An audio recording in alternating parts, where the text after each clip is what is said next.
সাম্প্রতিক সামরিক বিশ্লেষণে দেখা যাচ্ছে ইরান তাদের ব্যালিস্টিক ক্ষেপণাস্ত্র হামলায় ক্রমেই বেশি করে ক্লাস্টার মিউনিশন বা গুচ্ছ বোমা ব্যবহার করছে।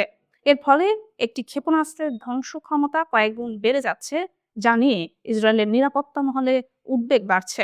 ইসরায়েলি সামরিক বাহিনীর দাবি অনুযায়ী চলতি বছরের মার্চে চালানো প্রায় ৩০০টি ক্ষেপণাস্ত্র হামলার মধ্যে অর্ধেকেই ক্লাস্টার ওয়ারহেড ব্যবহার করা হয়েছে।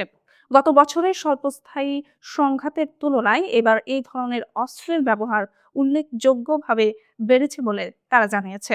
বিশ্লেষকদের মতে এটি আধুনিক যুদ্ধ কৌশলে একটি গুরুত্বপূর্ণ পরিবর্তনের ইঙ্গিত। সাধারণ ব্যালিস্টিক ক্ষেপণাস্ত্র একটি নির্দিষ্ট লক্ষ্য বস্তুতে আঘাত হানে, কিন্তু ক্লাস্টার ওয়ারহেড যুক্ত ক্ষেপণাস্ত্র আকাশেই বিস্ফোরিত হয়ে ভেতর থেকে ডজন ডজন ছোট বোমা বা সাবমিউশন ছড়িয়ে দেয়। ইরানের কয়েকটি শক্তিশালী ক্ষেপণাস্ত্র যেমন খোরামশাহ-4, সেজিল-2 এবং ইমাদ এই ধরনের ওয়ারহেড বহনে সক্ষম বলে বিভিন্ন প্রতিবেদনে উল্লেখ করা হয়েছে। এসব ক্ষেপণাস্ত্র একটি আক্রমণে প্রায় 50 থেকে 80টি পর্যন্ত ছোট বোমা ছড়িয়ে দিতে পারে।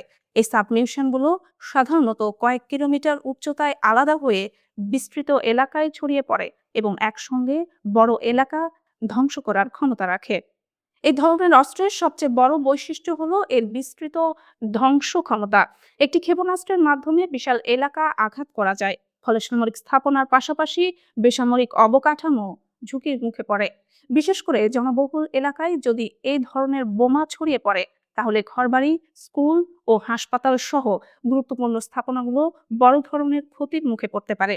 এছাড়া প্রতিটি ছোট বোমাকে আলাদাভাবে প্রতিহত করা আকাশ প্রতিরক্ষা ব্যবস্থার জন্য অত্যন্ত কঠিন হয়ে পড়ে। ক্লাস্টার মিউনিশনের আরেকটি বড় সমস্যা হলো অনেক সময় সব সাব মিউনিশন সঙ্গে সঙ্গে বিস্ফোরিত হয় না। অনেকগুলো মাটিতে পড়ে থেকে যায় এবং ল্যান্ড মাইনের মতো বিপজ্জনক হয়ে ওঠে। এই অবিস্ফোরিত বোমাগুলো বছরের পর বছর মাটির নিচে বা ঝোপঝাড়ের আড়ালে লুকিয়ে থাকতে পারে। পরে সাধারণ মানুষের স্পর্শে এসে বড় দুর্ঘটনা ঘটানোর আশঙ্কা থাকে। সামরিক বিশ্লেষকদের মতে ক্লাস্টার ওয়ারহেড ব্যবহারের মাধ্যমে ইরান তাদের ক্ষেপণাস্ত্র কৌশলকে নতুন মাত্রায় নিয়ে যাচ্ছে। এতে একদিকে আকাশ প্রতিরক্ষা ব্যবস্থার উপর চাপ বাড়ছে, অন্যদিকে বড় এলাকা অচল করার ক্ষমতাও বাড়ছে।